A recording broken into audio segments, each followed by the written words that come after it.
You are live. I'm Rich Westman. I'm Chair of the Senate Transportation Committee. It is January 17th, and we are here to hear from Joint Fiscal about transportation reviews. Great. Yep. So for the record, Logan Leegray with the Joint Fiscal Office. This morning, I just have a brief presentation to sort of give you a review of the transportation revenues, how they were in FY24 this year, and then we'll look at some of the major revenue funds over time. And this will serve hopefully as sort of just an overview of the revenues. And then I think the second half, the agency is going to talk about their larger funding study. So brief outline, we'll just go through where we've been before this, where we're at currently, and then, like I mentioned, we'll talk about those sort of revenue trends. Where we've been, FY24 close, the T-Fund revenues exceeded forecast by about $3.6 million. T-Fund saw a modest growth of around 2.7% year over year. And then we ended the year with about $9.8 million balance, which has been rolled over and is being used in the FY25 budget. But all around a decent year, I think, for T-Fund revenues with that modest growth there. Our forecast new one came out in July while you all were gone. Saw a slight increase over the previous January forecast. We are still forecasted to be declining in our gas tax and our diesel tax as we have been. Purchase and used is doing decent, projected 3.8% growth over the 5 years, and DMV fees, and then the miscellaneous revenue is sort of steady. Total growth we're looking at for the T-Fund over 5 years is 1.44%. So not great, but still growing slightly. And then you see at the bottom, the TIP fund, which is a gas and diesel tax and assessment, is projected to do a slight decline for the next 5 years. There's a little pie chart there if you're interested in how these different funds make up the transportation fund as a whole. Mainly comes from DMV fees and the purchase and use. And as we expect, the gas tax and diesel tax as a large percentage with declining percentage as the years go on. So Yes, please. I want to break in specifically when Tom Quebec comes in around. This is pretty standard. Yep. And this is what it's been looking like for ages. Yep. What we really would like from Tom Quebec is not an update on the numbers, because the 6-month numbers don't mean really all that much. We have to build a budget to them.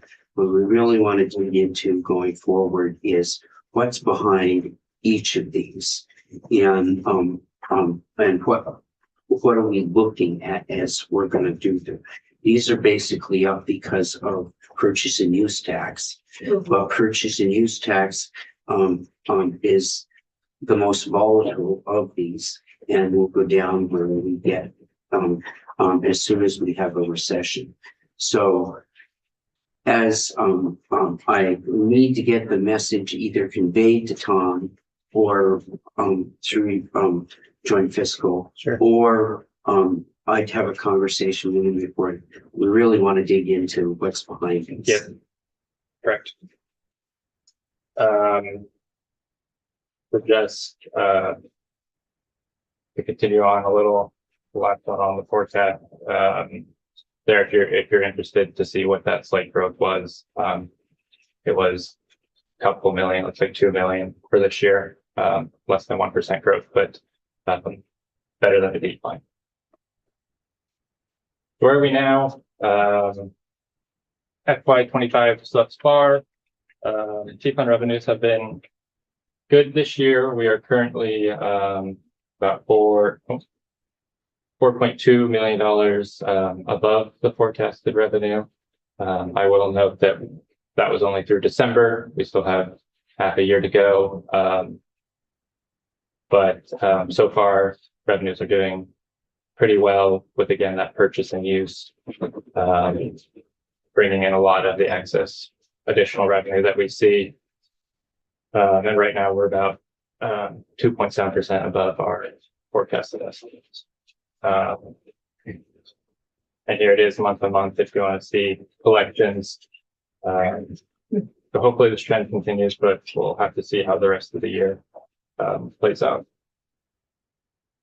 So that's sort of where we were, where we are now, sort of point of time. And now we'll look sort of at these major revenue sources that were trended and sort of give you a look back and see how they've done over a longer period of time. So the first slide is the transportation fund as a whole. This is going back to fiscal year 2013. You'll see sort of the solid bars there are the T fund revenues as they come in, and then they're projected out to 2029 using the forecast. And then that dashed line is if you were to correct those numbers for inflation. So holding them all steady at that 2013 dollar value. You'll see that in terms of sort of purchasing power, the T fund has declined and is projected to continue to decline. I think we're probably slightly below the purchasing power we had back in 2013. And you'll see in the next slides as I go through the revenues, this is a trend that we see in a lot of our revenue streams. And is this the interest that's forecasted is like 3% or what? Yeah. So I think you saw this exact chart in committee and appropriations. This is from Chris. He used a 3% assumption on the years out. So we don't know what we don't know what the actual inflation rate will be in the future. So it's just a guess. It could be higher, it could be lower, but is there gas? Obviously. The available, can you explain the available? Sure. Yeah. So this is just what our revenue that came in was in that year. So sort of a nominal revenue value. So in 2013, the T fund brought in $228 million. FY24, we brought in $303 million. That's in 2024 dollar values. So that's including sort of the inflationary growth. If you sort of correct for that and hold everything level at that 2013 level, that's where that dotted line is. So that's sort of So really, Right, available. what you're looking at is in 313 million, we've lost about $100 million worth of spending. So we've lost about a third of our capacity. Available. Yeah, no, I understand. Buying power, not available. Yeah, fine. Okay, I thought available might be things that weren't committed to debt or something. no, sorry, that is just No, collected So it's just revenue adjusted, collected that year. okay. this is just revenue. Okay, So our buying power is off by about 100 million. I understand. And so we can look at these. I did a similar thing for the big revenue sources. So here's the gas tax. One thing to note, this chart went back to 2013. When I was working on these, I did it back to 2015. So there's a 2-year, but similar trend. You'll see not only is our gas tax and sort of nominal values declining, but then when you adjust it for that inflation as well, the picture is a little starker even there. Diesel tax, largely the same as gas tax. Purchase and use, this is one that we have seen an increase in. As you mentioned, the purchase and use is doing okay. So when holding for inflation, we do still see some growth in this revenue source, which is good. DMVPs, a slight decrease there, not as bad as some of our other ones, such as gas tax and diesel tax. I think there's a question. Go ahead. Do you have a comparison of what it would be if we had not raised the fees? Or do you have a sense of if the legislature had not proactively For the DMV piece, Yeah. I mean, Where would we be? I don't, I do know we did raise this sort of at the very end there, a sort of bump up. It's largely attributed to the fee increase that we did. I don't know what that exact dollar number is, though. I could probably find that out for you. Yeah, You did it in 22 or 20? So it was passed in 23, but effective January 1 of 24. So about a year ago now. But I could find those numbers. for you. yeah, I think that would be helpful because one of the pieces that has come up for many of my constituents is that the legislature forced DMV to raise their fees inappropriately because their budget actually didn't reflect that need. And I think what I'm even seeing here is that doesn't add up when I look at the cost of inflation and the actual buying power. We would be even lower than we would be if we had not done that. So it'd be nice to be able to provide that comparison to make the case on why we do like to see an incremental increase in fees, Sure. especially with rising inflation. Yep, I can do that. Thank you. And then almost done here. Other revenue sources. This is our sort of bunch of different revenues. I'll go into this similar picture. We have seen a slight increase in the years just due to increased collections, but still the difference between the nominal and the inflation adjusted numbers is still pretty stark.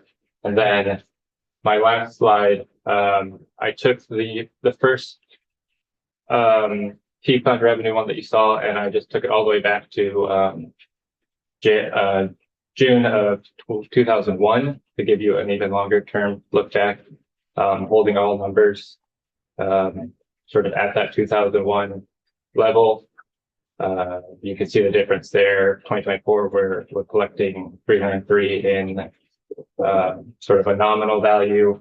The actual inflation adjusted is around 172 million in 2001 dollars. So over the past, whatever this would be, 24 years, we actually have less purchasing power than we did in 2001. And that was the last slide I had on this. Happy to take questions. Generally, it was just sort of an overview of our different funds and sort of where we're at now. Sort of set the stage for Patrick's discussion on the transportation funding study that was requested of the agency last year. And the report just came out on the 15th. So Thank you, Mr. Chair. I appreciate you spending the time specifically looking at the state numbers. Is there any place that we could see how the towns are doing in relation to their own funding on transportation? Does that exist somewhere? I do not know of one single place to see that besides asking towns for that data. I'm sure it's in the town budgets. To do a sort of a long thing like this, you have to go through years of budgets to my knowledge, but I'm not familiar with like one place where we easily could find all that information. Yeah, outside of asking the towns themselves. You remind me what the other revenue for the transportation? So for this one, other revenues, this is sort of all that there's like a bunch of them. There's like jet fuel sales, overweight permitting. There's a whole list of little fees that go into this. I can get you a list if you're interested in all of those. There's a bunch of them. Do you include the TIP bond fund in No, so this doesn't include the TIB bond. TIB is right, the gas and diesel assessment, so it'd be largely similar to these charts, just smaller numbers because we collect smaller to the TIB bond. Well, maybe because these are a set penny per gallon. Right. The TIP bond fund is more like a sales tax. So as wholesale prices go up, I'm not sure that that's the case. Well, gas consumption has declined and TIB is based on, so you'd largely see a decline in the TIB bond. So the numbers would be slightly different, but I think the overall trend would still be a decrease in the TIB numbers. I'm happy to do the TIB fund if you're interested in seeing those numbers. Yeah, this has both the decline in usage of gas and the fact that it's flat. That has decline in usage, but is a sales tax. So when it would be interesting to see what the difference was between that, because there is an inflator in that and not this. Sure, I can do this one for sure. It's very much like the difference between the general fund and the ed fund and the T fund is all of the stuff in the T fund, or the vast majority except for purchase and use in the T fund, doesn't have an inflator. It's all flat. And, you know, in the general fund, income tax, you get brackets and you get bracket creep. In the ed fund, we all know real estate prices have gone up. So. Go ahead. And Logan, could you do that? Tell us if they've ever reached its maximum or minimum amounts? I can tell you that the 4% that goes on the gas tax that's never reached its max and almost always has collected its minimum. Actually, there's been a few times where it's been above its minimum, but largely it's collects its minimum. And then the 2%, I'd have to check in. That one fluctuates more just because it's a smaller percentage. And can you also show me the data on the jet fuel sales over time? Yep. It's a So you'll send it to all of us, right? sure. Yeah. Happy to. I'll get it, and if you're nice, I'll get it. Go ahead. So one thing that has surprised me that I remember from House Transportation is that there are transfers to and from the T fund for different purposes, and in the same way that we've made arguments, you know, is there a pure education fund? It's kind of the same conversation with the T fund. Yep. And there's the JTOC transfer, and I don't remember if we did or didn't do that last time, but could you talk about where transfers would show up in this and how we can think about that? So you'll see, this isn't all of them, but if you go back to this where I have the operating. Oh, statement, right. you can Look see at some of you. them. So there's the information centers that goes to BGS for their work on the sort of information stations on the highway there. It's $4.2 million last year. There's the transfer for the Pay Act 27 week payroll. And then JTOC, the one you were discussing, is there. It's 20 and a quarter. It has been that, I think statutorily is that number. So that's sort of the biggest one. There are some other ones that aren't on here, such as a transfer to downtown fund and some recreational trail fund. Oh, down there at the bottom. Yes. Okay. Those are Yeah. from so into the T. Transferred to those funds from the yeah. And then yes, but I can get you the full list of transfers that we do if you're interested in those. Yeah, I think it would be helpful to understand where we're taking money out, because we're often told that the T fund can't sustain, you know, doing certain, I'd say, priorities that the legislature has. And then it seems like we're transferring quite a bit of money to other priorities. So I'd love to see kind of where that falls. Sure. And If you're gonna get into that, then you wanna get into what they're being used for. exactly. Yeah, and then, And you're basically looking at, the rest centers on the interstate, and you're looking at state police. that's JTOC is. JTOC goes to the state police. Okay. And then the 27th week thing, I know we talked about that years ago. So So this. that's the number that the agency calculates, and that's, I guess I'm not sure on the specifics, but I know it goes to pay for, payroll and stuff like that, yes. in this year. Wendy, you had your. Yes, thank you. So these transfers, are they typically the same transfers each year? The same types of transfers? Yeah, largely, a lot of these are sort of statutorily required transfers that we make. Some of them, I can find it on here. Some of them are like one-time transfers that occur, to and from different funds. So the garage fund looks like it was. Yeah, so One some of year, the not the other. fund, yeah, so that one was actually not withstood last year. So normally there is a transfer, I think is also in statute, but I have to check on that. A transfer to the central garage fund, which we can get into that fund and what it does if you're interested. And last year, we decided to not withstand that so that the agencies didn't have to make that transfer, and could use those funds elsewhere. Okay, so is that a capital fund? Does it go to a capital fund or is it Which just the central garage? the garage fund? No, so Or is that it is a just fund. maintenance? That's a fund within the within AOT, that goes to their central garage, which is essentially a big garage. Again, AOT can talk to this in more detail. And then I believe different departments within the agency pay the central garage to sort of rent vehicles, and then the garage does maintenance on the vehicles. We can get into this. Oh, whole thing. interesting. Okay, instead of just having an appropriation or having that be a line item. in the Yeah, budget. sort of a budgetary way to make it all work. And again, I think we could have AOT come in and they can give you sort of the details on how they calculate all that and whatnot. Okay, so then just the stabilization reserve and the maximum balance, if you could just explain that. Sure, so stabilization reserve, there's a 5% maximum that we meet, that's 5% of the prior year appropriation. So that transfer would be, It's a minimum. I believe it's a max. 3.5, by, they were required to have those. I guess I can double check on that. My understanding, I thought it was a maximum that we always meet, but maybe it is a minimum. So We could put more into it if we wanted. Basically what the bonding agencies would look at, and I think the statute is, it would be helpful to know that exactly. Yeah. Because, we could always increase that.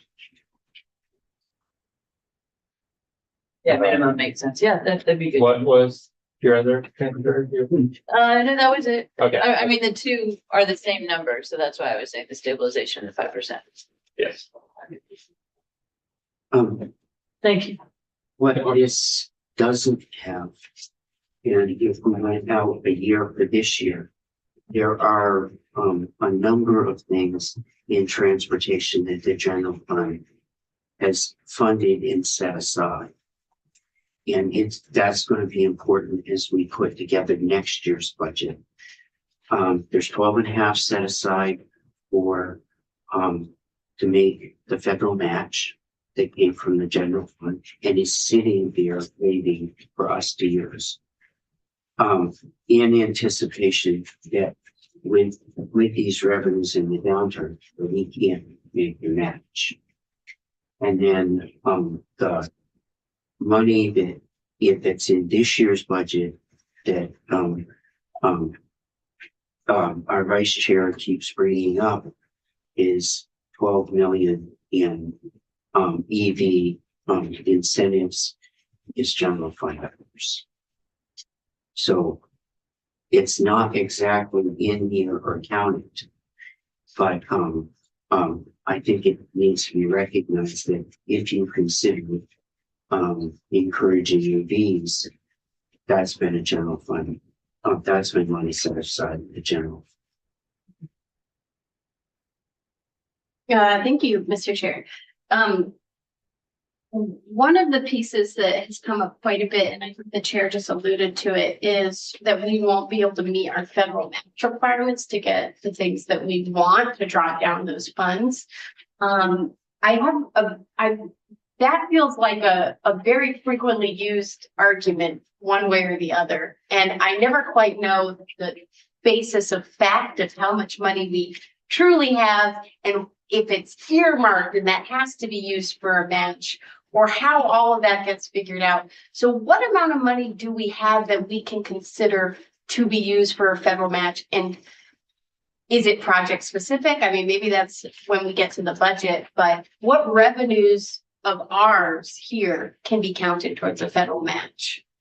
So yes, that is largely determined by the projects that AOT undertakes, and I'm sure when the budget comes out, we can get a better sense of that. I know in past years, the agency has also given presentations on sort of their expected federal funds and what the match requirement to draw those down are. I'm sure they'd be happy to come bring those in again, but a lot of federal money is tied to projects, and how we use it. There's also competitive grants, and earmarks. All of this, I think, probably be best to hear from the agency on that, as they would sort of know best on that. But all of the revenues that we see here could theoretically be used because they're state rate funds? Or is Theoretically, yeah. I guess maybe I'm not understanding your question. Theoretically, yes. There are a number of things that AOT does that are not eligible for federal dollars, such as maintenance, or the DMV, I believe, have to be state funded. So maintenance is a significant portion. It was $100 and some million last year, all state dollars. But when we're talking projects and like highway stuff, a lot of that is projects that have federal dollars attached to it. Again, once we get the budget for this year, I think we'll be able to sort of see where our federal money is going, and then look at the state dollars sort of needed to pull that down as well. thank you. Of course. The reserve is that they not exceed 5%. That's to say not exceed. But we can. We can always put more in. And it's always a question of whether or not, does it have a minimum? No, just as if there's money, it automatically goes there, not to exceed 5%. I think that's why they have the not to exceed, because it's an automatic. Because it's an automatic income, but we could add more. Because quite frequently it comes up, should our reserves be at 8%? Okay, thank you. Can I just one other question? Sure. So in this one, you have the 9.8 balance rolling forward. Yep. Why isn't that just why didn't we put that towards the 12 million, like into the general fund? I guess I'm confused by. Or maybe that is sort of an accounting thing that is being used in the current year's budget to fund sort of the project. So that's makes up some of the forecast we see. There's some of the 3.6, but then also reversions are including that. So AOT can shift projects to sort of balance their budget next year. So that 9.8 was on the bottom line of the FY24 budget, but is on the bottom line to be used in the current budget. And we can go through the sort of operating statement for FY25 if you're interested, and see how the money in this current year's budget is being used. But it's largely to make everything sort of whole. And are those the projects at the back of the book? Like, because I know they had like a list that was like, there's usually like a couple pages at the end that are like, if we can, we do these. So this money not necessarily has to be tied to a specific project. Okay. It kind of, you can think of it as sort of additional or revenue that is going to be used within their appropriated budget. It's not specifically for one project or another necessarily. I suppose it could be. I think the agency can maybe come in and talk to you about where they're using their carry forwards and their reversions and stuff like that if you're interested. But I don't think it's necessarily like has to go to one place or another. Okay, and what does reversion mean? So that's money that the agency was appropriated but are not going to use that year. So they revert it back to the T fund to be used in the next year. Okay. So I think at this point, we need to move on to Patrick because the study's fairly. Sure. And I'm happy to answer any questions off camera too as well. So Good. Thanks. Yeah, pretty good chain of thoughts. Patrick, you should be the question.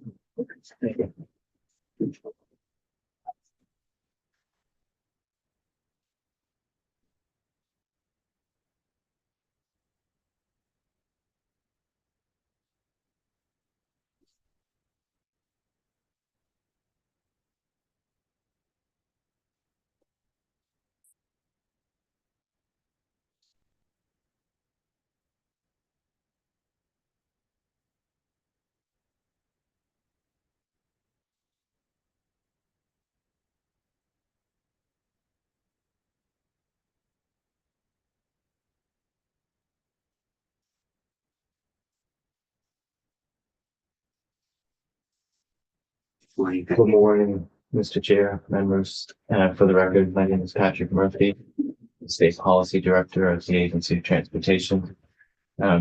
Here this morning to talk about transportation funding study that was required by last year's transportation bill. This language is taken directly from the transportation bill. It's asking the agency to look at current funding levels, what the sustainability of the revenue sources and distribution were, analyzing future trends, particularly around inflation, safety needs, equity, electrification, and climate change, and then exploring new funding approaches, alternative solutions that have been used or likewise being explored by other states. To look at how those other funding mechanisms might work with a mileage-based user fee, which is something that the agency has been working on since 2021, and then developing revenue generation projections for those various funding mechanisms. I think it's important maybe to note here that this is not sort of a budgetary exercise. What we're looking at in terms of estimated funding needs is really taking what we have now and having rough approximations out to 10 years and then understanding what is sort of the magnitude of the revenue losses that we might see from electrification, from just the general fuel efficiency of the fleet. So our process was on a tight time frame. We began work after we had a consultant under contract in September to define the parameters of the study, to be able to engage with some stakeholders, including the chairs of the transportation committees from last year, and make sure that what was coming out of the study was what was envisioned.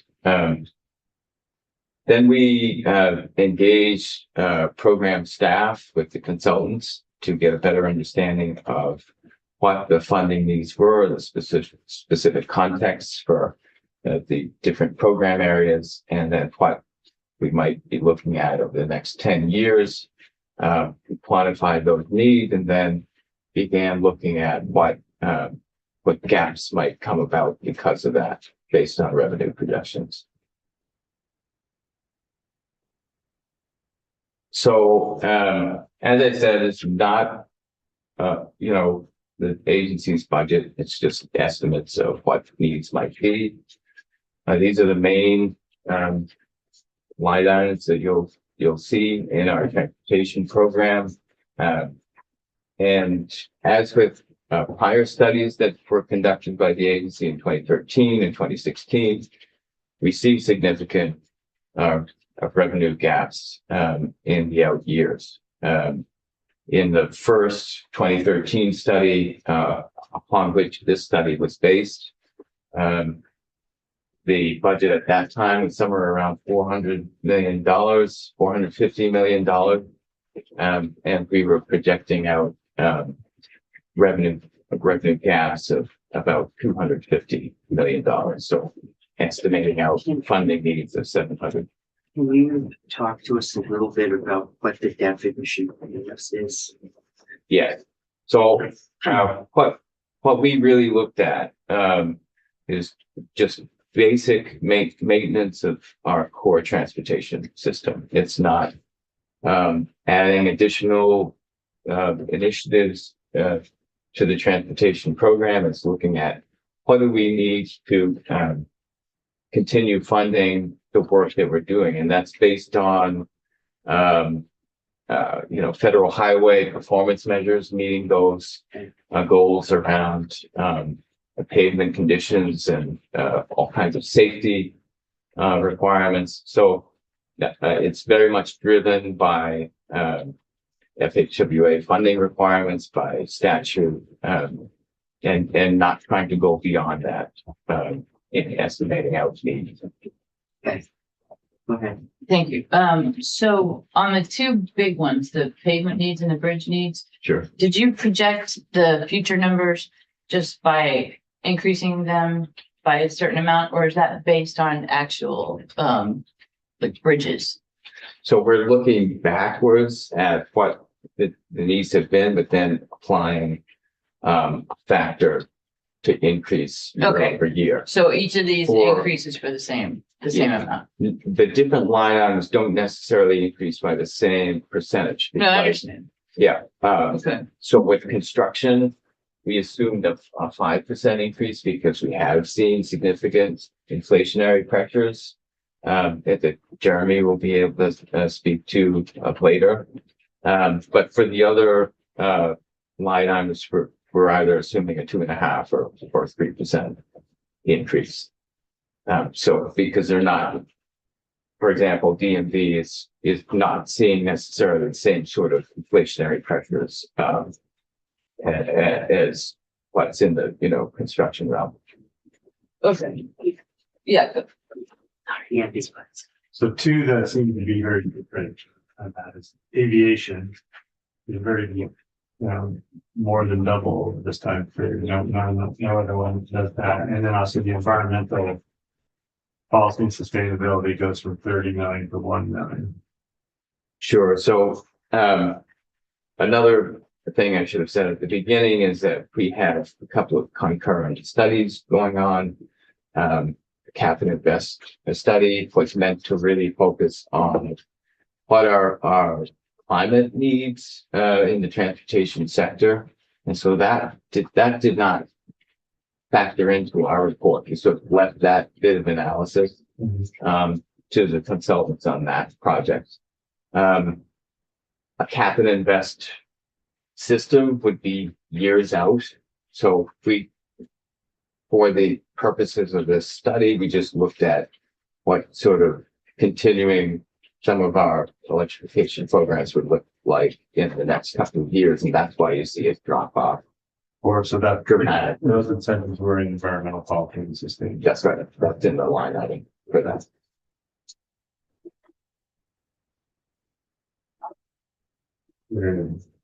Okay. Patrick, I'm looking at pavement first. I've always been a big proponent of paving, and it takes a huge, jump to fill that gap.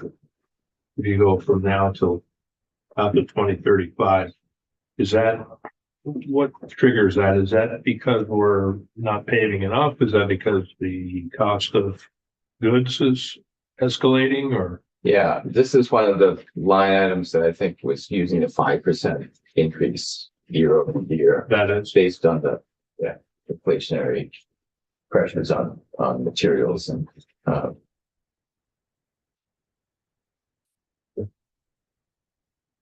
So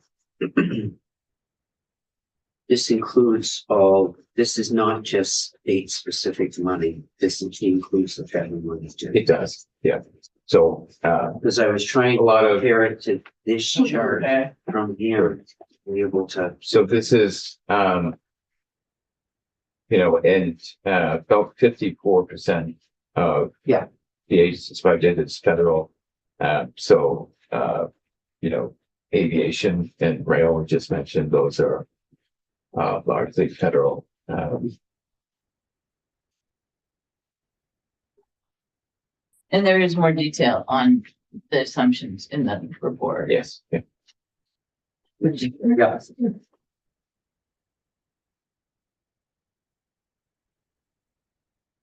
So this is just building off of what the Joint Fiscal Office just presented, looking at historical trends for gallons of fuels taxed. And you can see just a consistent decrease in the amount that's being taxed, due largely in the beginning to fuel efficiency of the fleet. And then as you move into 2021, 2022, there's an increasing impact from electrification. For diesel, that's a little more constant. because of just the different nature of medium heavy duty vehicles, freight travel, and the needs there. This summarizes current sources of funding. There's a question earlier about other revenues, so the overweight permits, the jet fuel inspection fees,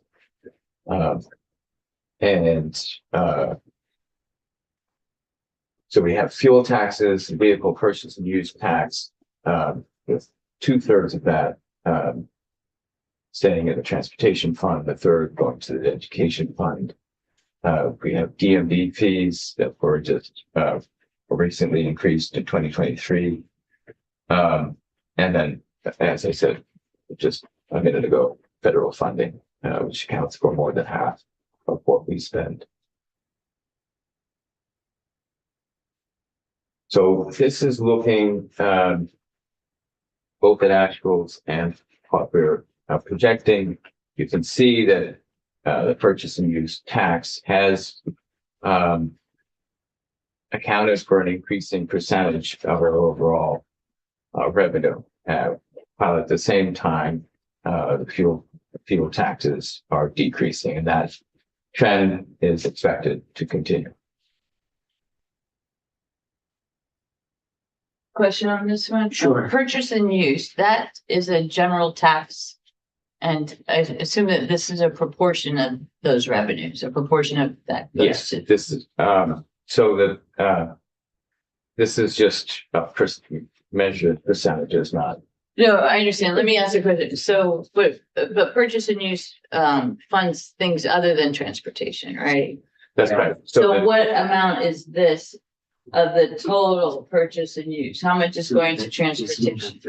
This is 2/3 2/3 of purchase and of use? the purchase and use, a third then goes to education. Okay. Yeah. Thank you.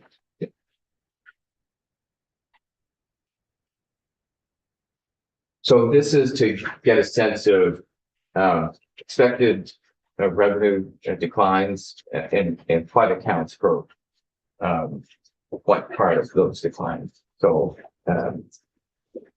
what this doesn't show you is sort of the historical decline. So where we are right now and the erosion that has happened over, say, the past 12 years since the gas tax was last modified. But it does show that in the next several years that we're going to lose a lot more to electrification. So my question was that how much is this in total related to electrification, and how much of this is more efficient gas and engines in diesel engines, so we could draw a line between them. Right. Because in many cases, people that look at electric vehicles and say electric vehicles are carrying their share of the upkeep of the roads. It would be nice to be able to break that out. Yeah, so what you're seeing here in the green is attributed to electric vehicles. And then in the, I'll get this wrong, it's navy blue maybe. Well, per gallon improvement. That's great. Okay, Thank you. I can see that you answered the question in the chart. Sorry. Andy. And how do you attribute savings for a hybrid? Is that an MPG benefit or is that an electrification?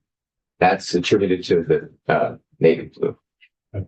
Yeah, the fuel efficiency. So we're just looking here at Same with a plug-in hybrid, or with a plug-in hybrid, you try to separate the the same would be for a plug-in hybrid. you put it in the blue, you put MPG. That's right. Yeah. And I think you would find that probably the way that folks in Vermont use plug-in hybrids would be closer to a conventional hybrid than perhaps fully electric vehicle. Thank you, Mr. Chair. I have some concerns about this chart because I think it paints an inaccurate picture to where we are today and kind of the driving forces for our revenue decline that I would anticipate. It seems like it's based off of the assumption that we would still have electric vehicle incentives that would promote adoption, which seems to not be funded moving forward. And it also seems, that's my assumption. So if you could, if that's wrong, if this is not based on assuming we would have incentives at the federal or state level, then, and that people would just purchase these vehicles at a traditional rate. And then I'm also confused because I don't see any decrease being shown in drivers just driving less, like less overall driving, which seemed to be our main transition that we experienced during COVID, that helped us reach our carbon emissions reduction strategies, oddly enough, during COVID. So I'm wondering if you could speak a little bit to overall reduction in driving as the cost of gas outside of our control continues to go up as well, and if you factored that into these at all. Well, I think, we did see a decrease in the pandemic. We also saw a rebound, not quite to the same pre-COVID levels. The study, not this chart, but this study does assume, some increase in vehicle miles traveled based on population growth. Okay. A number of other factors. So I think it's important to recognize what the purpose of the chart is, and it's to give a sense of the scale of the forces at play and what we might expect for revenue losses. The assumptions that are driving the numbers here for electrification and what our losses might be were developed in terms of by Velco several years ago that looked at a low, medium, and high level of adoption. Yes.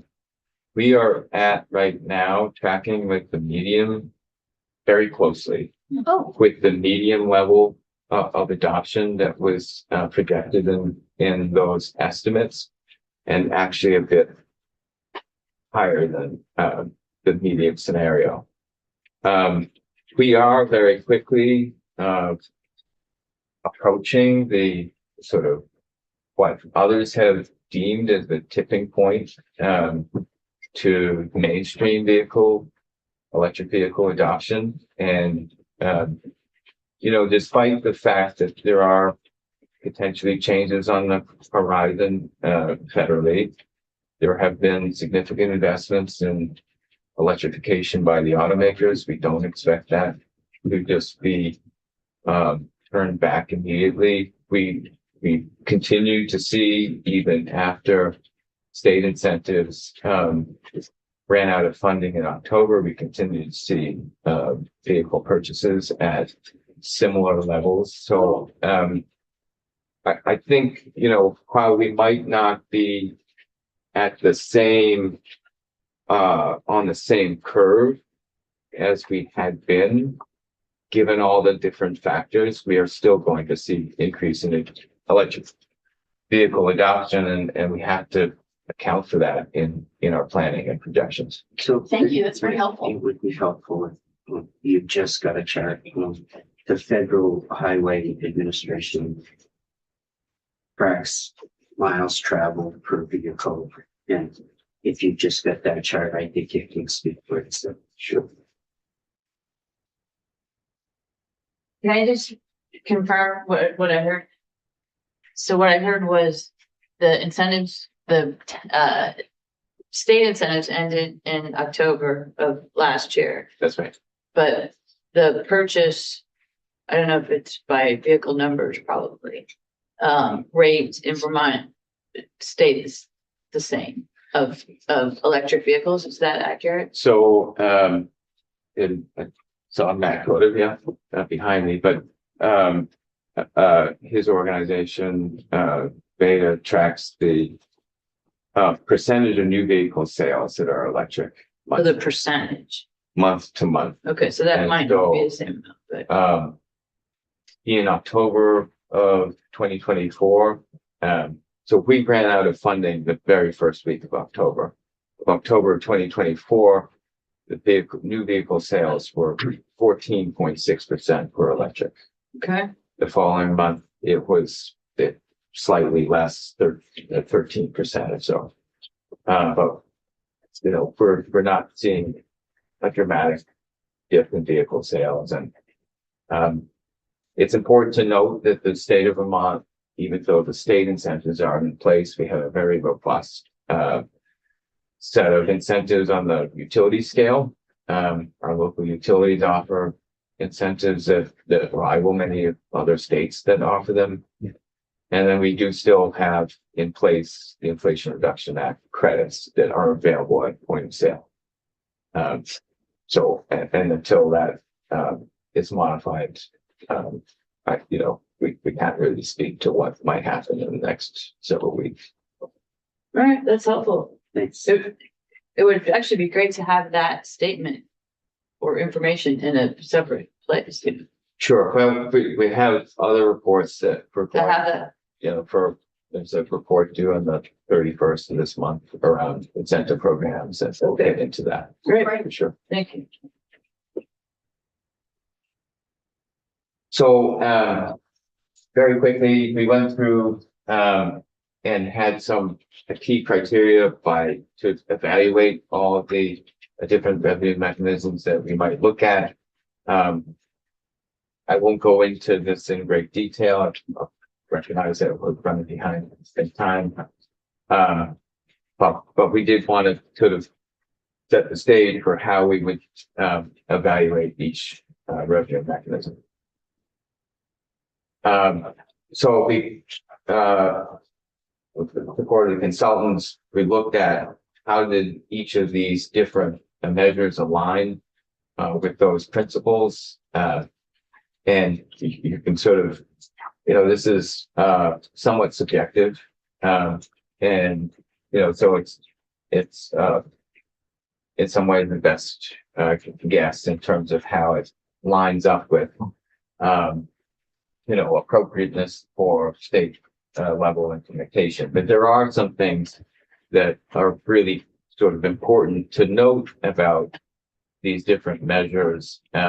Revenue sustainability which is looking at how can the revenue mechanism maintain the ability to raise revenue over time. So the gas tax isn't doing that. The chair mentioned earlier purchase and use tax, that's highly volatile, and that in downturns we can see sharp decreases in that. So looking at how to say diversify its sources of revenue, looking at how does it maintain those revenues over time. So I think I'll let you sit with this, and we can kind of take it up maybe at another date. But I'll just go quickly through the measures that we did look at. We narrowed down a list that we took from the 2013 study, the 2016 study, and I wanted to take a deeper dive into these and sort of ruled out a number of others that didn't quite make sense for Vermont. And in the report, you can go through and kind of see what our rationale for not going in a deeper analysis on those. But we looked at gas tax indexing, which is essentially just, creating a way to keep up with the pace of inflation. Same for the diesel tax. The mileage-based user fee is something that we are actively pursuing for light-duty electric vehicles. In November, we were awarded a federal grant to be able to continue that work towards implementation. So that is one that we looked at. Our consultant then went beyond that and looked at if that were to be successful, how would we down the road be able to transition the rest of the fleet to account for those losses to fuel efficiency. For mileage-based user fee, again, for medium and heavy duty vehicles, we just looked at those vehicles that would be electric. That is a small number of vehicles at this point. It's at a very different stage of adoption because of vehicle availability and a number of other factors that have not yet been worked out for a place like Vermont. And then we looked at retail delivery fees and transportation network company fees. So retail delivery fees, the way we modeled it was just a flat fee of 30 cents. That's just an assumption to give you a sense of what could be raised, but of course that's for the legislature to decide. Transportation network company is your Uber or Lyft. And then a mileage-based registration fee is looking at tying the amount that someone pays to the fuel efficiency of the vehicle. So the higher the fuel efficiency, the higher the amount would be paid to sort of account for what's been lost to the gas tax revenue. That is something that's been done in Virginia. And then lastly, tire fees was looked at. It's primarily in other states, a measure that's meant to encourage recycling of tires. And there are some issues that we'll get into with that, but some have brought it up in the context of electric vehicles where they tend to be heavier vehicles. There's more wear and tear on the road, and therefore there's also more wear and tear on the tires, and so they tend to be replaced more quickly. So why did you have a red dot for sustainability on that? Seems like when you just said it was. That is revenue sustainability. Yeah, why would you say it's not sustainable? So there's a much longer time frame where people pay for tires than an annual registration fee and that sort of thing. We also kind of accounted for the potential unintended consequence of people just not replacing their tires as often, and that has safety implications that we want to avoid. That would make it less sustainable. Well, if people are trying to sort of avoid the higher cost, yeah. Well, I think what we modeled was, I have to go back to it, but I think it was more like $5 per tire. So in the different categories, is there, you mentioned the registration fee piece that Virginia's doing that. Are there examples of what other states, who's done what? Sure. Mileage-based fee, who's implemented something? Right. Virginia's implemented something on registration fees.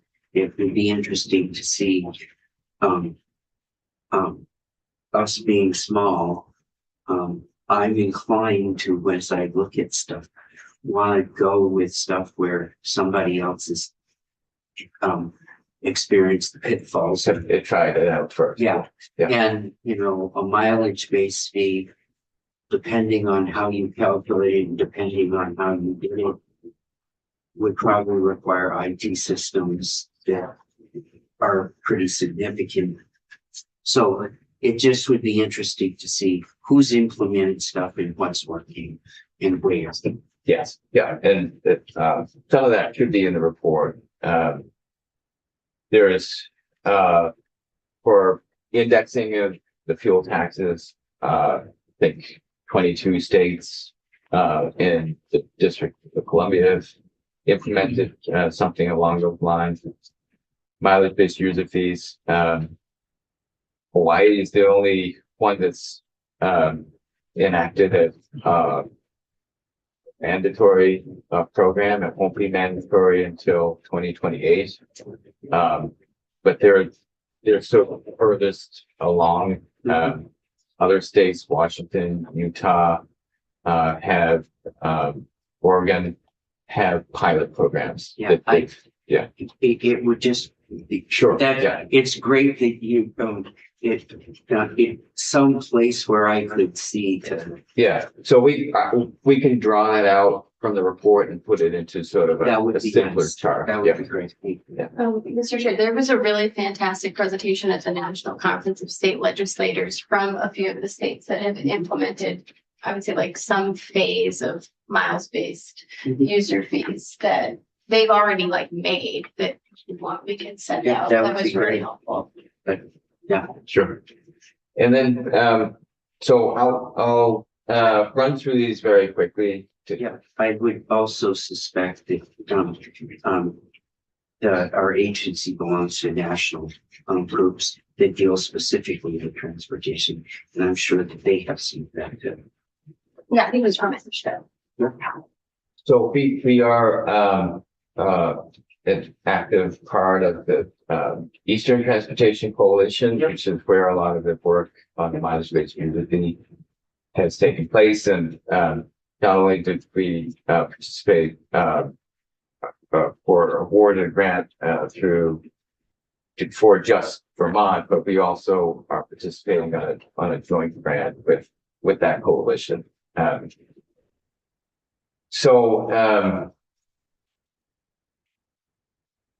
Gas tax indexing, as I said before, this still suffers from the same dynamic that the gas tax itself suffers. So, as we have greater fuel efficiency, that over time the revenue sustainability of it is not quite maybe what we want it to be. So the amount of revenue that we might be able to raise from it is also more modest than some of the others. And then it also has equity impacts that we looked at. People with less fuel efficient vehicles would be hit hardest. Diesel tax still has the same dynamics at play, maybe less so on the equity impacts, which are mostly on commercial vehicles, but nevertheless, there's still those things to consider. A mileage-based user fee looked at has a lot of revenue potential, given what we expect for EV adoption. There is an upfront cost to be able to implement something like that, as the Chair alluded to. That's why we would have federal funding to be able to do that. We also, in the state of Vermont, because of investments that you all have made into DMV and their IT core systems, we are better positioned than a lot of other states, half of whom are still operating under very old IT systems and wouldn't be able to sort of transition as quickly as we expect to. And, any estimates on if we went full bore into something like this, when would we be able to implement?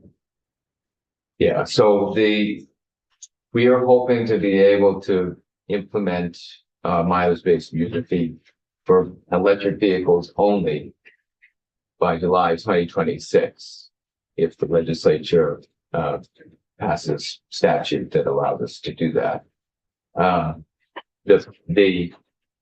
The larger transition towards a mileage-based user fee for all vehicles would have to happen on a much lengthier timeline. Thank you. So is the reason for the difference something about the cars, or is it the quantity of the vehicles? I think it's so. Right now, we have electric vehicles that are paying they're starting to pay something. So No, I understand the.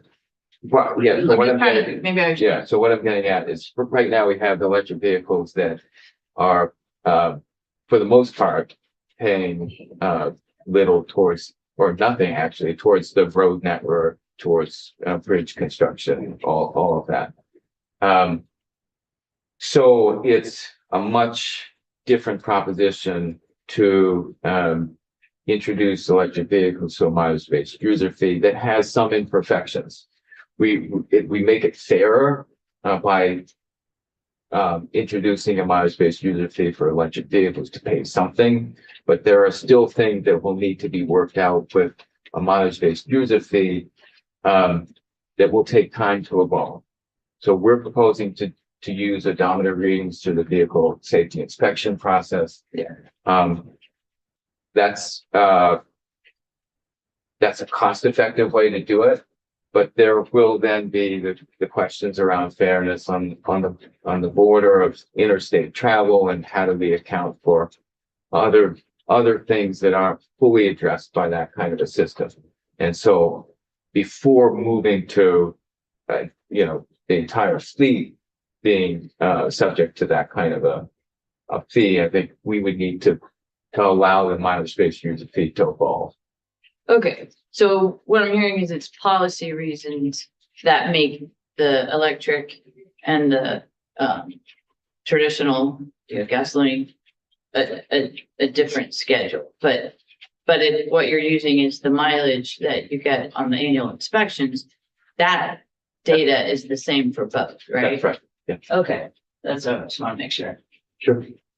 Go ahead. I have so many thoughts about mileage-based user fee implementation strategies, and I appreciate you coming out and saying that the idea that you're floating is like registration or a point of inspection. There are other ways to do it. Can we expect or request a presentation on what those options are? I mean, I've heard that we could even, we could use the Easy Pass potentially, something Massachusetts is considering. Like, there's all sorts of ways that you could actually track mileage. There are different ways of tracking mileage. We went through a pretty robust process in 2021 with a number of stakeholders that looked at not just the technical feasibility of something, but also the fairness of. Yes. And so, Right. and the privacy concerns and the cost effectiveness of it.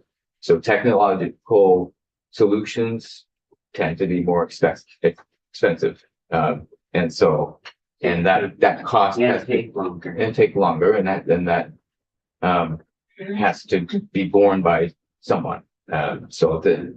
We did go through a process, and we'll get into that in more detail, because that's a substantial area for discussion.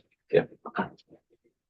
We will at some point, but a presentation on how you landed and why and what the alternative is.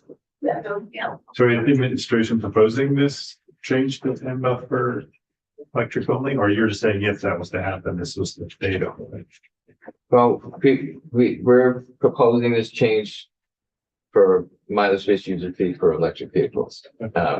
This was something that was, the legislature gave us direction in Act 62 to be able to pursue the implementation grant and to work towards statutory language that would enable this to move forward. And so you have statutory language. So we're going to bring forward some statutory language this session for your consideration.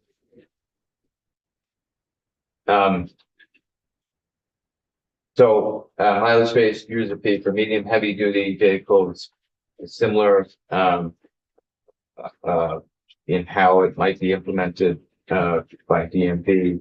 This is just looking at electric medium heavy duty vehicles, and probably overestimating in this chart what potential revenue is, given some of the developments we're likely to see over the next couple of years. So retail delivery fees, we did look at an assumption of, I think, 30 cents per package, and then estimated sort of looked at what it might package volume based on population. Other states that are implementing this sort of fee are Washington, Minnesota, and they all have something in the range or higher There are lots of ways to do something like this. Exemptions to be put in place for example, businesses that maybe have revenue of less than $1 million, I think is one way that states have approached it, looking at the cost of the packages themselves. So this is just trying to give you a sense of what might be possible through a retail delivery fee. Has that been, piloted in other states? Yeah, so Colorado, Minnesota, and Washington. How do they track that? How do you track delivery packages? I don't know That's in a self-report, you know? I don't know the mechanics of it. Yeah, Yeah. I'm just wondering. I should also say that of all these things that we're looking at, but the only thing the agency has proposed that the mileage space user fee for electric vehicles. We're just presenting this analysis for your consideration. The mileage, the delivery fee, a number of states have done it for fairness in that, because anything that's grounded, their employees pay income taxes. There's property taxes on the buildings, there's all of that. And then, if you buy, it eliminates a whole bunch of those. So there's a fairness piece to existing, land-based businesses in an area. Right. So there's repercussions that are far outside of just transportation. That's right. So we also looked at transportation network company fees. This is, So can I just add? Sure. So would the estimates that this bring in would be like 11 million at 30 cents? yes, yeah. Okay.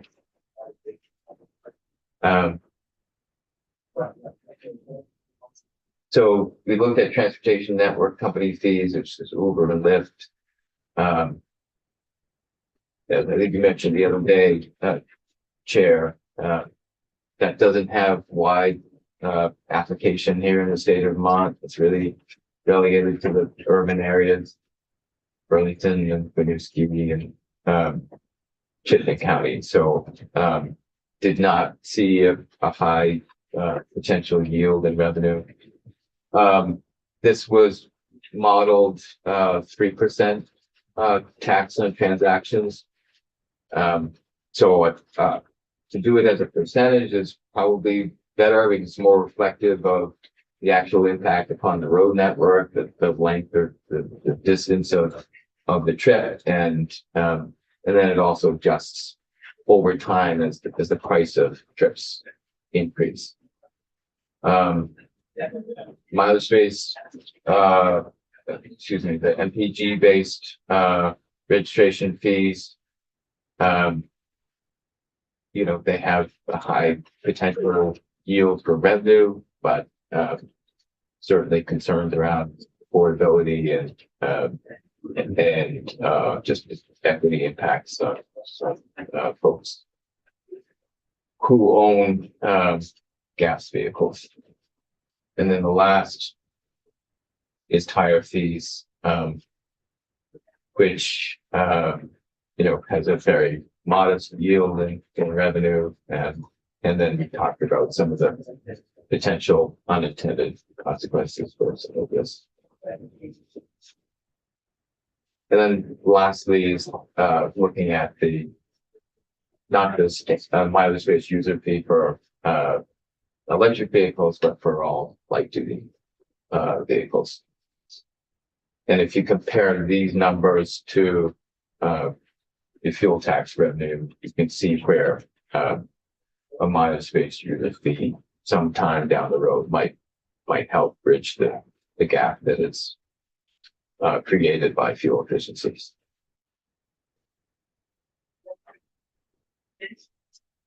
So this is just looking at the overall revenue trends, and happy to take any more questions.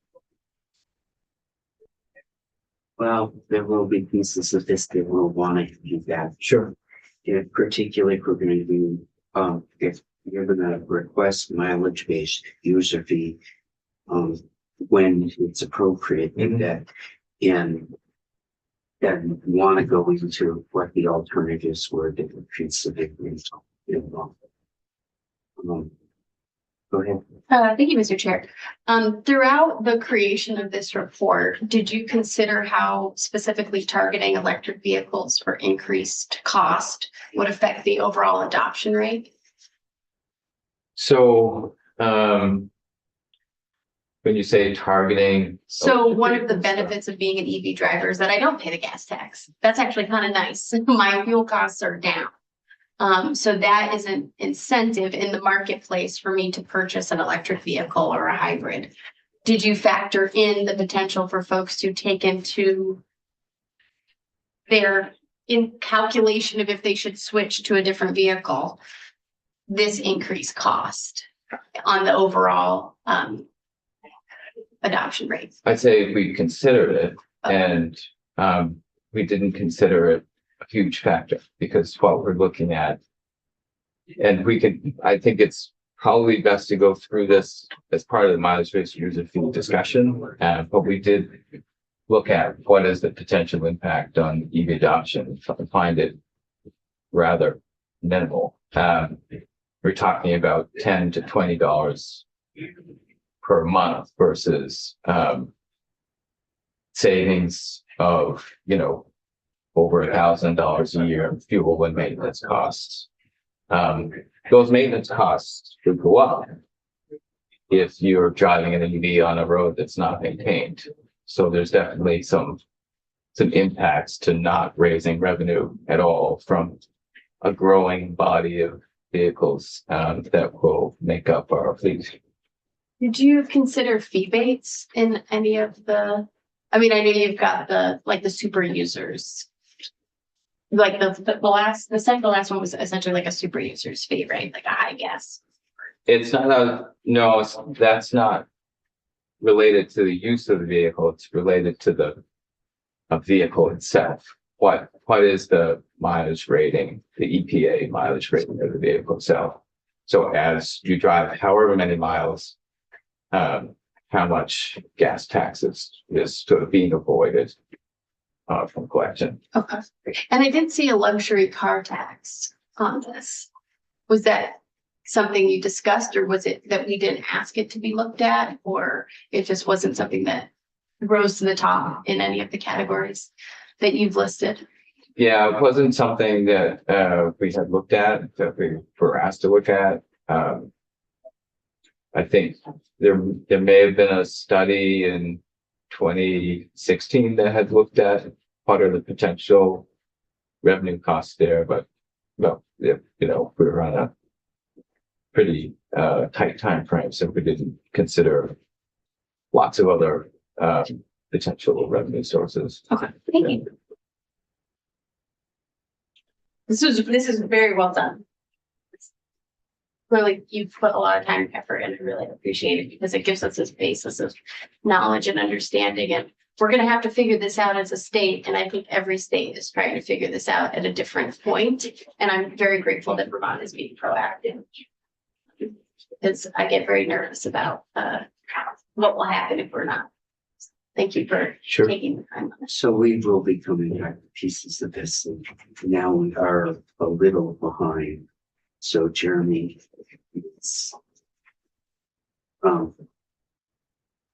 you could take the chair.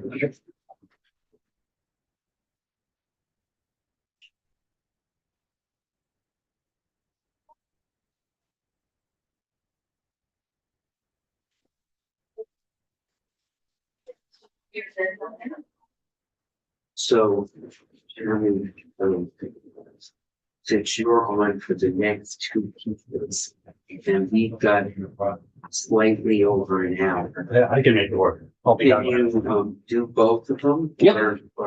Or do you want to split this in half? That I can do them both. I would like to give the committee maybe 10 minutes or so to before we go. By all means. Thanks. So.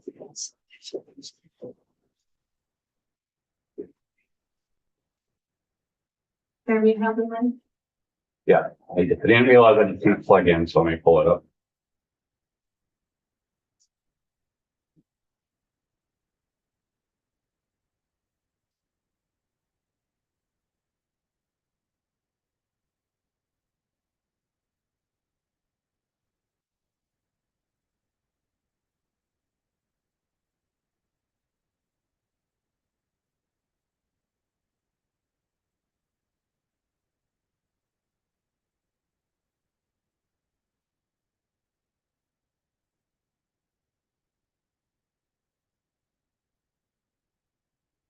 Back, I don't have a link to send it to me.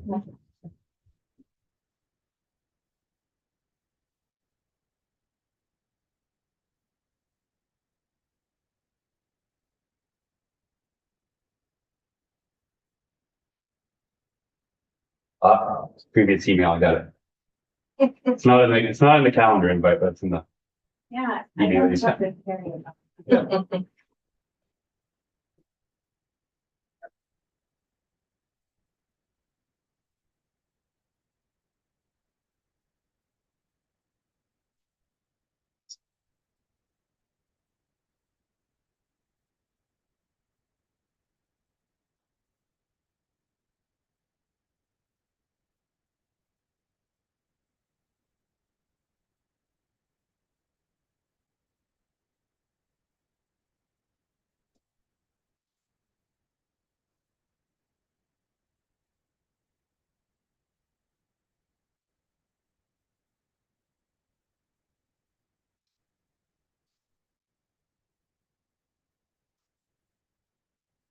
You should be able to.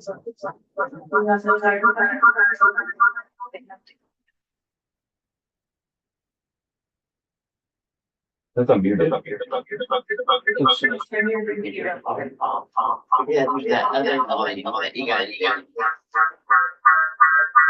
Where we had this trouble in appropriations the other day. Do you have a chair? I think we should. There you go.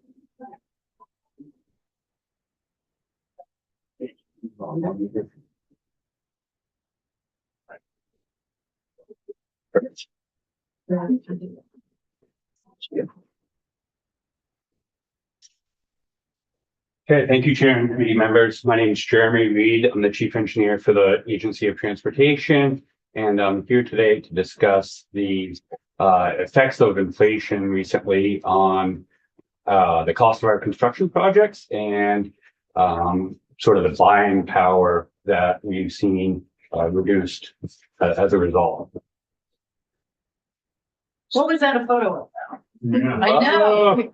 Let me, It looks interesting, almost ominous. so that's an interstate project, I'm assuming. I honestly don't know. Old interstate. Yeah.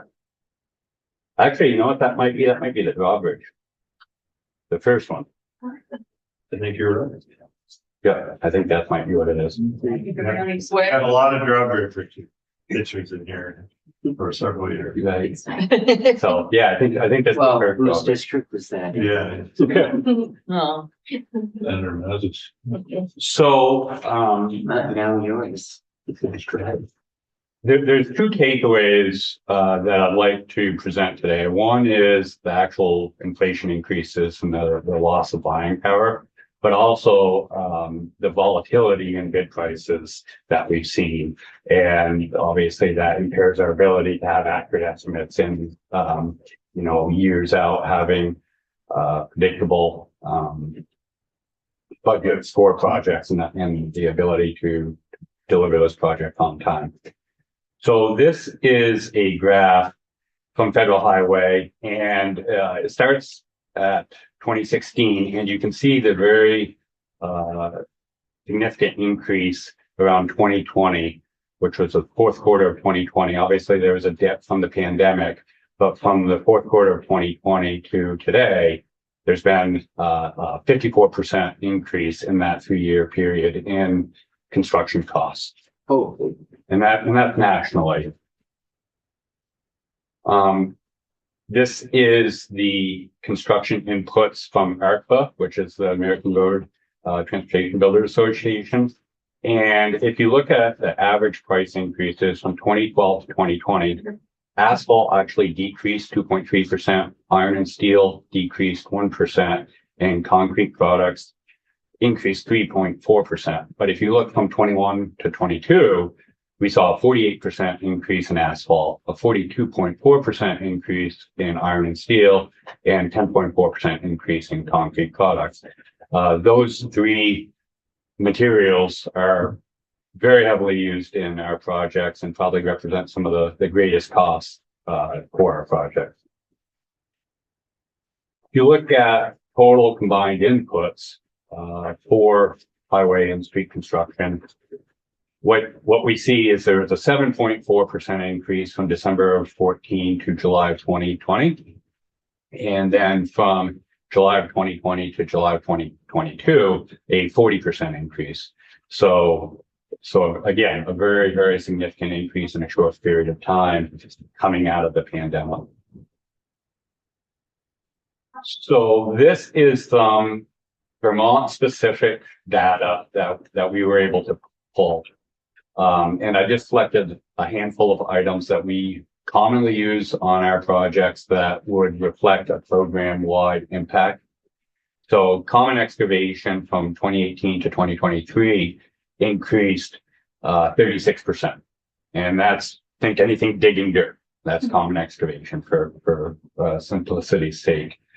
But what we saw was a 119% increase in standard deviation.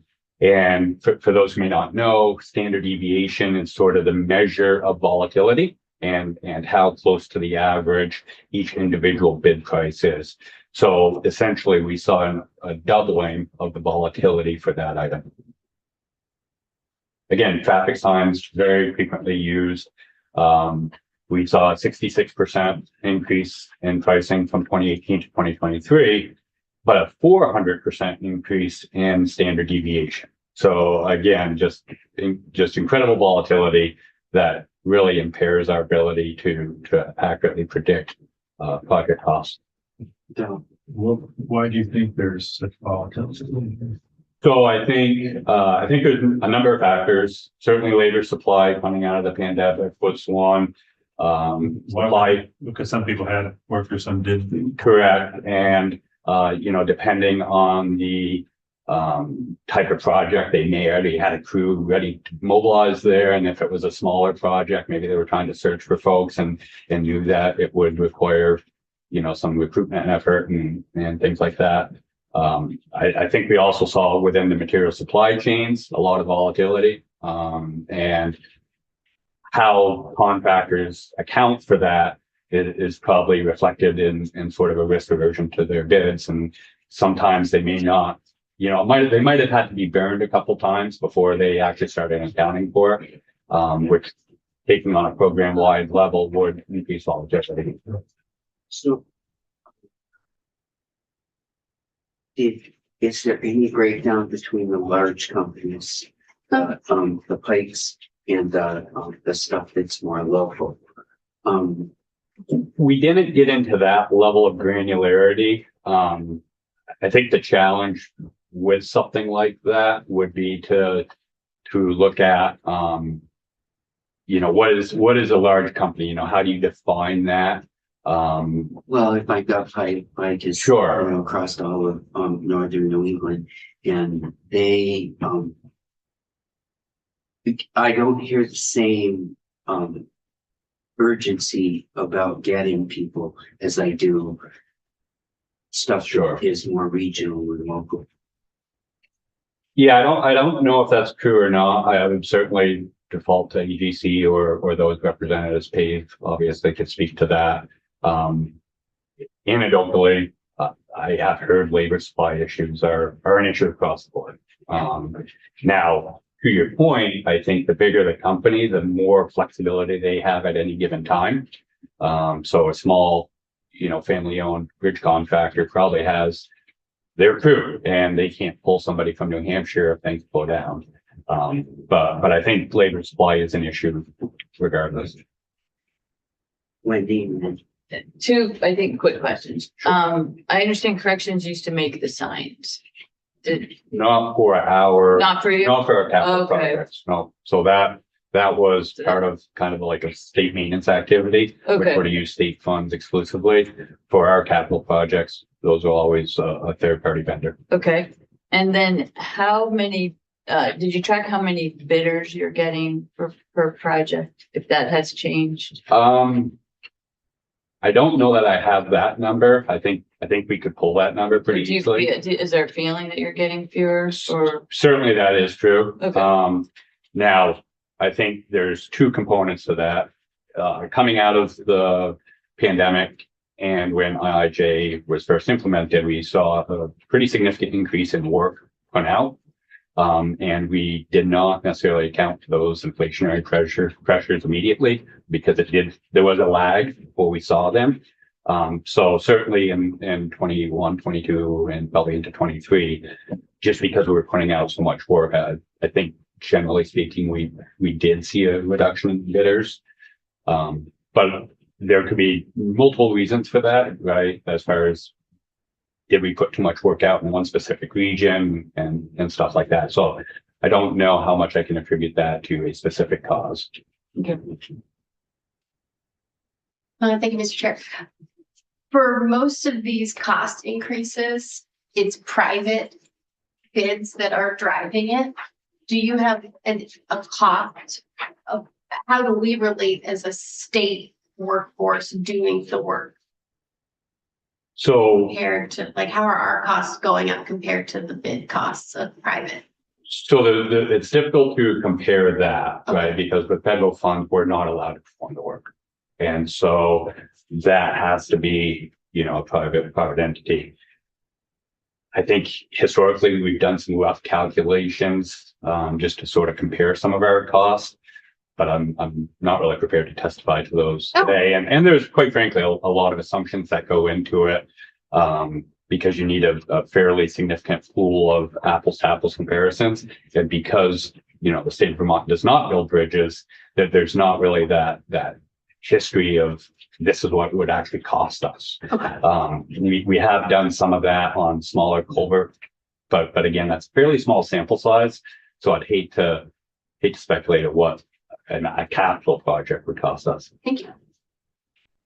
Go ahead. Does the lack of, well, let me put it this way.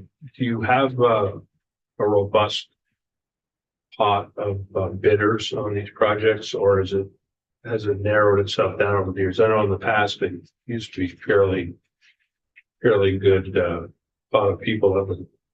So it really depends on the size of the project and the scope of the project. So there are certain areas in which we have essentially one contractor. We basically have one or two signed contractors, for example. Yeah. If you look back over 4 or 5 years, we've actually increased the number of paving contractors that bid on our projects consistently.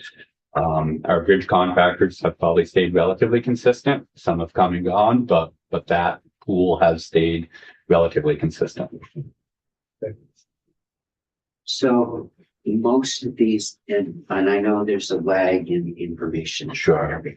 Most of this is through 23. Yep. And in the rest of the construction world, 24 saw some flattening out. Yes. Into that.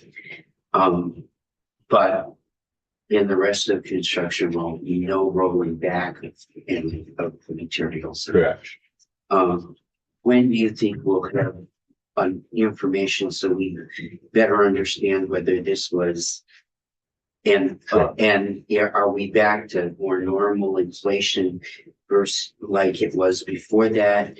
And Sure. And so as I try to in my mind match up our revenue issues and what this is, I'm just trying to sort through all of that in the timelines that we've got and figure out where in the estimates that we just got on revenues, how they all fit together and whether or not we incorporated in this big bump into the revenue Right. needs that were in there. So, I've got a slide at the end that looks at the last 6 months on a much less granular level. Okay. But you're absolutely right. Yeah. Let's get to the end, Sure. but I would like to Yeah. get to that in as we had in that revenue need was, you know, because you were doing that study kind of. And how did we incorporate all of that into what the need is? Yeah, I mean, I think as we all intuitively know, a reduction in inflation does not equate to a reduction in price, and just the nature of it, once they ratchet to a certain level, the rate of growth may decline, but the price will not, if that makes sense. And I think the last slide I have says we've adjusted our estimating practice to account for it, but we don't anticipate a decrease. Well, I'm right now building a duplex. Mhm. And the lumber going in is slightly less than it was in 22 and 23. Mhm. So is it just, you know, in the overall, I think it's probably just flattened out. But, you know, Yeah. I'm just trying to measure. Yeah, we can dig into the numbers a little bit more, but I think at best we may have flattened out, but we're not gonna see a decrease in construction costs. And again, the number of variables that go into that, you know, certainly labor costs are not going down, maybe some material costs are. Right. It will be time for us to think about, we set a new base. Right. And what's the normal inflation that we might find after we've set a new base? Correct. Okay. Again, just did some line striping, 43% increase from 2018 to 2023. And this is sort of interesting. We actually saw a decrease in standard deviation. I honestly don't have a good explanation for that. But it was something that we did notice. What's the yellow line? The yellow line. So, different types. So, you've got a white line, which is your bog line on the edge of the road. You've got a yellow line. Going Yellow is for the yellow. Correct, right? So the It doesn't blue, say on yeah, Yeah, it's like the red is the yellow. yeah, It's so, durable, yellow, durable. That might be your standard deviation because it's down. yeah. It seems like it would be more. Actually, yeah, I actually don't know. I have to double check that. That might be the 4-inch yellow non-durable. Cause that's the only thing not listed in the table, right? So the yellow and the gray are not durable markings, so they're just waterborne paints. And then the blue and the orange are the durable epoxy. Is that like a plastic kind? Correct. So the non-durable ones are just almost considered temporarily. Correct. It's something yeah, they have a 10, 12-month lifespan, whereas the durables, we think in a good case, we get 3 to 5 years out of them. Can you do the durable? Sorry, that's or the version on. Can you do the durable painting on where you're doing the central rumble Yep. strip? Yep. You can still do that. Does it break that plastic? No, because I mean, there's different types, but yeah, it goes down hot, so it's in liquid form and it's ductile enough. So this is what I was alluding to. So I did look at July 2024 to January 2025. In this time frame, we awarded 23 separate contracts, and we estimated those total contract values to be $98 million. And in aggregate, they came in at $107 million. And, you know, just to kind of describe the graph here, the dash line would be kind of what our estimate was. And projects that are further on the right are the bigger projects, and projects closer to the two axis are the smaller projects.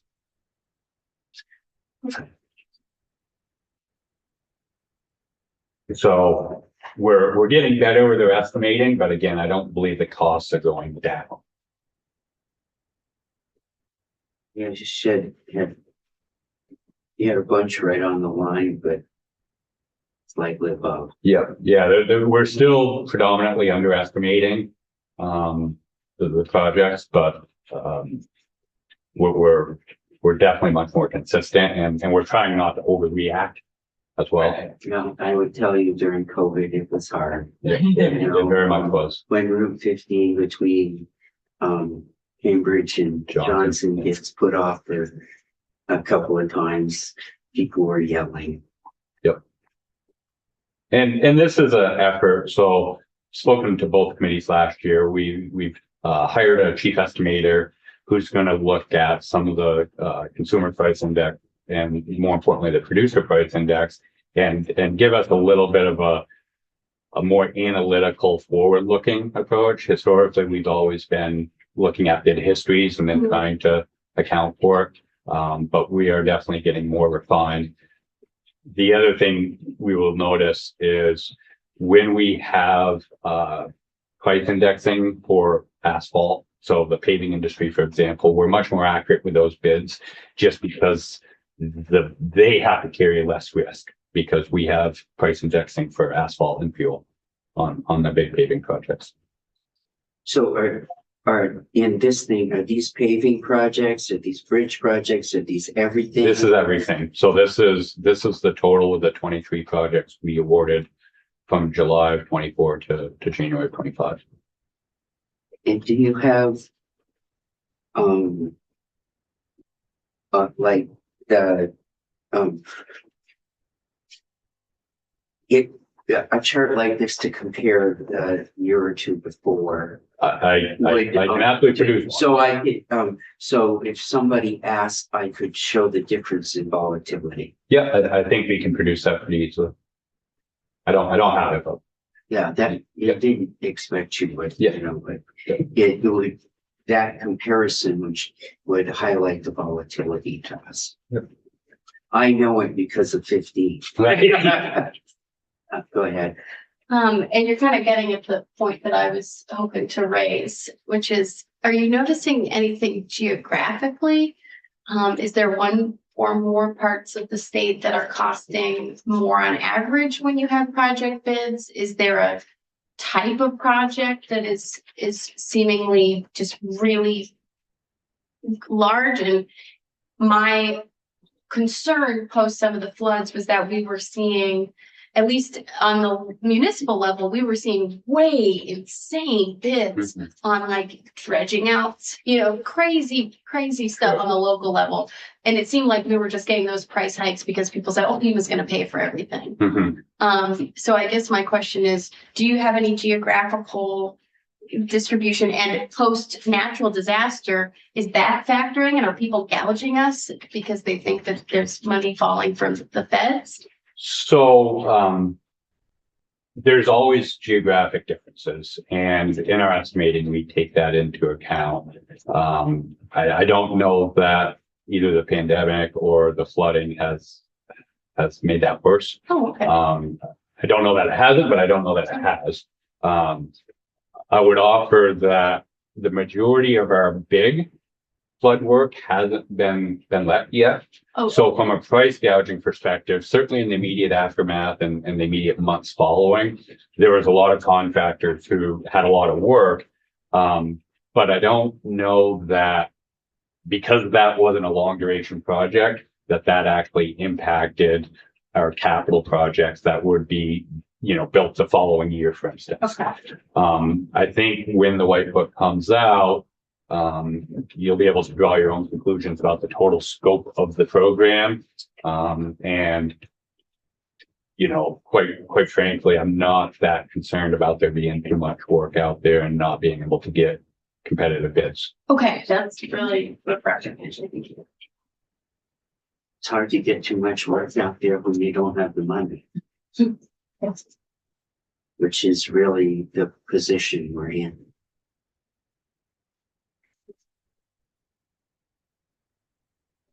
Any more questions? As we go through this, we'll probably have further questions, but this is a big deal. And our buying power's dropping. Right. These are rough numbers, obviously, but if we look at IIJA, I believe from our formula funds, we had a roughly 23% increase in funding from the Federal Highway Administration. It's tough. But we still have to match that money. Correct. Yes. What I would also offer, which is the truly bad news, is, and it's tough to put a specific number to it just because, again, the sample size is small. But I think we could comfortably say that we have seen price increases somewhere in the 40 to 45% range. So in totality, we've seen probably a reduction of 20 to 25% in our buying power since the IIJA has passed. Go ahead. Has the agency's position changed since last year? Maybe this isn't a question for you, Jeremy, but the last year when we were talking to, I think it's called CFO, or was he CFO? He said this was not a problem. He said the agency didn't see it as a concern. They didn't need to do anything about it, that there was enough money to address it and no cause for alarm. Was that still the position of the agency? So I think not knowing exactly what testimony you're referring to, I think Bradley's position at the time was we've got enough state match to match federal funds and not get out of the budget, but we can have that discussion once the budget is unveiled. I think, the message that I would present today, and I think Patrick showed that, is long-term, both federal and state funds become a constraint. Right. And so it's just like, when do we actually do something about it? We haven't decided. Correct. Well, I think the most important issue that this committee, the agency, and the legislature as a whole is, and the state as a whole, is going to have to deal with, is this gap that's growing between, because fundamentally, if we don't maintain the infrastructure, it will just be more expensive in the future. And we're working on, I think there was a lot of variabilities in trying to predict needs out 10 years. The precision there drops significantly. We do have some deterioration models for our primary assets, and we are looking at what does the 3 to 5 year outlook look like? What can we expect for road conditions? We don't have that ready yet, but certainly at some point in time in this session, we would expect to have some of that information. That would be helpful. And when you do have that, we'd like to be able to see that, because as someone that owns a few buildings, when the roof leaks, that's a big deal. When you get a crack in a road and it's destroying base, that's a big deal. Exactly. And it's, I'm sure you've all heard, Kevin Marshy, who was our asset management manager, and Chad Allen before him, discussing right treatment at the right time. And that's where, preservation, rehabilitation, and then reconstruction all tie together. And yeah, absolutely. If you don't paint your house, sooner or later you're replacing soffits and fills and all that nasty stuff. Well, I'm most interested in the roof when it leaks. That's his screen. All right. Looks like a good meeting. Let's look through this. We'll wanna come back and the asset management pieces. But as you have deterioration models, I think that would be interesting for the community. Absolutely. So your next piece. So yes, Be transparency. yeah, V-Transparency. So a lot of you may or may not know this. I'm assuming you're able to just jump right into it. I'd like to give the committee at least 15 minutes if we could. Are we on at Before 11:30 or are we on at 11? We're at 11:30. Okay, I will be done in 5-10 minutes if that's a desire, or I can take It's it. 11:30. And you're their last person. This is our last day. Oh, so we've got oh, great. Yeah, and I don't have a formal presentation for V-Transparency. My thought is I'd just bring up the site, show you what functionality is there. And certainly I'll let you folks decide where we want to spend the time. So V-Transparency is our public facing information portal. And just to run down some of the information that may be helpful for you or your constituents. I'll start, road conditions, certainly during, the plow finder, right? So certainly during the flooding, the New England 511 is heavily used just to understand what roads are open and which ones are closed. The other one that's probably pretty important for you folks is the projects. So you can click on current projects. And what I find to be the most useful is just to click on this map and you can go to your district. And, I'll just pick on Senator White for a second. Look at all those green dots. And you can filter this over here with the different layers, either planned projects or construction projects. What I would say is just because of the volume of information, this is basically limited to projects that are anticipated to be built in the next 3 years. So if you're looking for, something that's 8 years out, it would not be here. But ultimately, we can come down here and I can just click on a project. This happens to be a bridge maintenance project. I think this is probably the VA cutoff. No, this is a intersection project in Hartford. You can click on the fact sheet and you can get everything you need to know about that project, including the project manager, general costs, schedule, things like that. So if you're looking for what may or may not be coming in your district, this is a very easy visual way to do that. I just have to say thank you so much for maintaining this. The amount of people who will call me and be like, I saw a truck over at this spot doing some work here. What is it?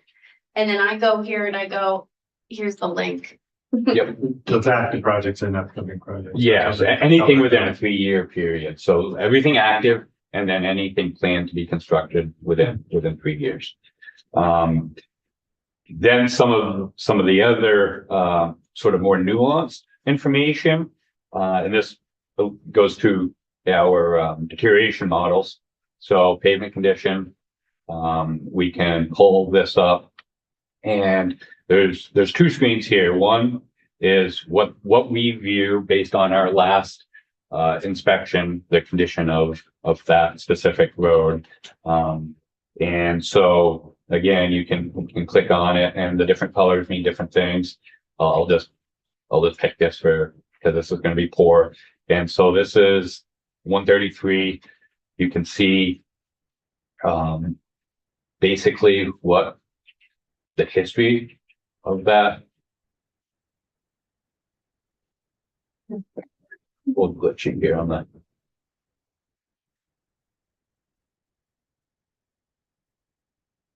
Oh, yeah.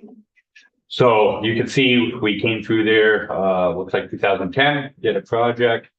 Actually, it's probably 2009, we did the project. So when we came in 2010 and ranked it, it jumped up. And then this is the general deterioration since that point.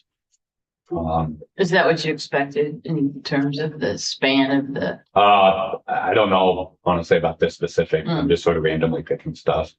I will say we just concluded a project that updated all of our deterioration models. We used some more current data. There's some variability in it, so we look at it program wide, but we do look at the mechanism of distressing and try to assign a deterioration model based on that. The other piece, which is our program wide performance measures.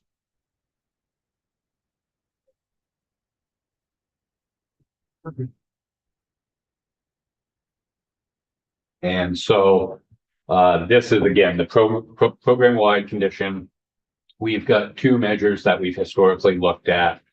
One is the travel weighted average, which is essentially a weighted average of the condition for the user experience. So if a stretch of highway has 40,000 cars a day, it is weighted more than, you know, something up in Essex County that has 400 cars a day, for instance. And so this is probably a good kind of representation of what the user experience is throughout Vermont. And then our second performance measure is the number of very poor. So we don't want to just focus on what sort of the mass population is seeing. We also want to maintain a minimum level of satisfaction as well. And so we, for decades, have had a very poor maximum of 25%. And as you can see, we generally don't even approach that. Anecdotally, if we even get close to 20, people become very displeased. So again, and we also recognize, and the secretary's points us out at every opportunity, your experience is 100% of your satisfaction, right? So if you happen to live on a very poor, you know, it's not lost on us that your experience is not good, even if the network condition as a whole is relatively good. You don't look at this for municipal roads at all. These are only state roads. For paving, that's correct. Okay. Now, I do have, Because oftentimes, you know, I hear, oh, my road's terrible. And then I go, that's your local road. correct. Now, we do have, for bridges, we do have, we inspect the town long structure. So that's anything over 20 feet. And when we get into those historic conditions, we can look at that. So these are specific inspection reports for a specific structure. Again, it's probably pretty wonky and detailed for the majority of people, but they do exist. And I just want to highlight that. And that's, again, it is a little bit wonky for most people in detail, but we do have it, and there's pictures of the current condition and things like that. It's great. That's just a quick, how many people use it? And is the usage increasing? That I don't know. We certainly try to point everybody to this as sort of the first place to go. And then if they can't find what they're looking for, to come see us. I don't know what the usage actually is. The last two pieces I'd just touch on is we do have some data available for like crash data and things like that. And then obviously transportation resiliency tools, that has been a obvious point of interest recently with the flooding. So that's V-Transparency in a high level. I skipped over just because it's not highways, but I do, want to point out we do have rail conditions as well. I don't know how much your constituents would be interested in that. But. Do you get Do you have data on which roads have the central rumble strip? I would have to check with our asset management bureau. We do. I don't know how compiled it is. We have things internally called route logs, and within those, it would tell you what projects have rumble strips. It's basically our practice now to install them. So it's just a matter of, I just wonder if there was any data, because we had another, there's something going over the center line, and we seem to have one every year, a couple of years. Yeah. And I'm wondering if there was data showing that how the central rumble strip prevents those. I don't know if we have data that looks at sort of annual or 3-year rolling average that shows sort of over the line. It's like where they happen, and then places where there's rumble strip. I'm assuming it helps because it absolutely helps. Right? I mean, both nationally and statewide, we've seen it helps. Yeah. And that's why we've basically universally adopted it when we come through with a project. But I mean, I think the fatality you're referencing, there are rumble strips there. Oh, there are. I believe. How many how have the complaints about rumble strips dropped? So we did change the design, I want to say 2 or 3 years ago, which I think has helped. It still serves the purpose, but it isn't quite as Noisy? noisy to the, traveling public. We do still go out and try to avoid, some locations. So when I say 100% adoption, there are still gaps in that. And is that just as much of an issue for central than the side rumble strips? I would Yeah. assume that the trucks are more likely at the side rumble strip than the center one. So in the majority of the state system, we don't have side rumble strips. It is just centerline rumble strips, and that is the majority of our complaints. And it's just because trucks run over. Well, and I mean, even passenger vehicles, if you look on the inside of a corner, the natural tendency is to sort of be on the yellow line. Yeah. And If you're near any residential neighborhood, you're liable to get some complaint. Right, it looked like on Route 2 when the new project there that there's parts where you didn't put the rumble strip. I Correct. assume it's because there's a resident. correct. Yeah, I don't know that it's, I'd have to get back to the exact criteria, but we do try to not be too intrusive in residential areas, but we do recognize the safety value that it presents.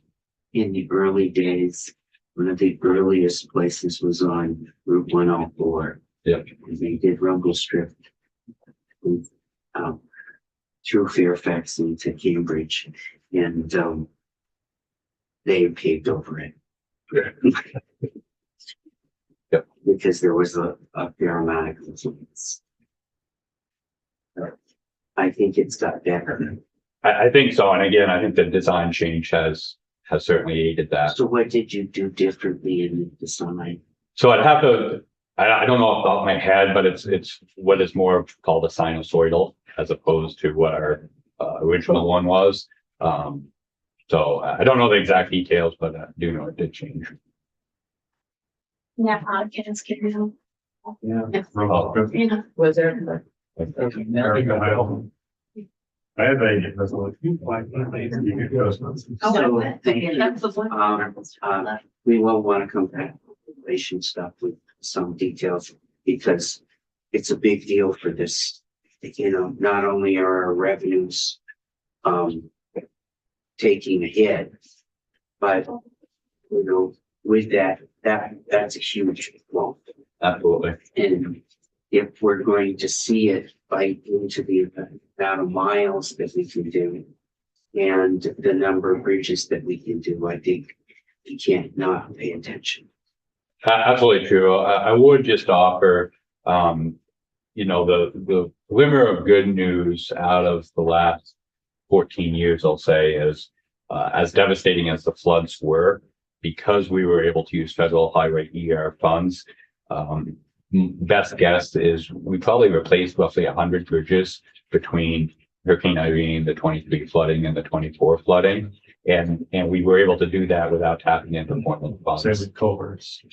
Yeah, if they were washed out. So, our bridge condition is actually very good. And as I talked to my counterparts in other states, nationally, we are doing very well on bridge condition. Pavement and large culverts are different. And if I go back about 14 years, if I might, two of us sat on House Transportation, and that's when we created the TID bond fund, and we used the matching money from that. Yep. But since then, we've had a slide in revenues. In the last 14 or 15 years, there's been a slide in revenues, and we haven't figured out how to address it. Undeniably. Is there a place for us to see class 1, class 2, class 3 road differentiations? I think that might be. Yeah, I tried to find it. Maybe it does exist somewhere. I feel like I've seen something, but you don't. Oh, yeah, the town. But you're looking for. You're talking about the classification? Yeah, I just wanted the classification. So those are the route logs I was discussing, town highway maps for all Vermont You towns. just want to know, you want to look at a road and see what the town's classified. Yeah. You do have a great flood resiliency map though, so. I'll say that in the risk assessment, it's always fun to go and see if you're high risk or not. Where you go. I'm assuming graphically we have that somewhere. Off